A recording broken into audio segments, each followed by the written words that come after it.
ఈ మధ్య చాలా దారుణాలు చూస్తూ ఉన్నాము. ఆ దారుణాలన్నిట్లో ఇది కూడా ఒక దారుణం అని నేను అనుకుంటున్నాను. అయినా మనం ఎంతో ఇష్టంగా కొలుచుకునే శివుణ్ణి ఆయన పైన కాలు మోపి ఆ దరిద్రుడు ఎలా చేస్తున్నాడో చూసారా? బాబా అయితే అయ్యాడు, కానీ ఇలాంటి వాళ్ళని మాత్రం సపోర్ట్ చేసే ప్రతి ఒక్కరిని కూడా ఉతికి ఆరేయాలి. అసలు ఏం జరుగుతుంది అక్కడ? శివుని విగ్రహం పైన కాలు పెట్టి ఆయనకి పూజలు చేసేది ఏంటండి? తిక్కా లేకపోతే ఏమన్నా పిచ్చా? నాకు అర్థమవుతలేదు. మీకు ఇంట్రెస్ట్ ఉంటే చేసుకోండి, ఏమైనా చేసుకోండి, ఏదైనా చేయండి, అది వేరే విషయం. కానీ ఇలాంటి భావాలను ఫస్ట్ మీరు సపోర్ట్ చేయడం మానేయండి. చాలా మంది ఈ మధ్య తెగ ఇదైపోతా ఉన్నారు, మన సనాతన ధర్మం, మన సనాతన ధర్మం అని. ఎటుపోతుంది మన సనాతన ధర్మం? ఇలాంటి వైపు వెళ్తుంది. ఫస్ట్ వీటిని ఆపండి.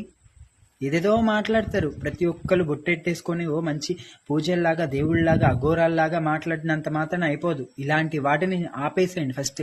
ఇలాంటి వాటిని ప్రోత్సహించడం ఆపితే అలాంటప్పుడు మనం బాగుపడతాం.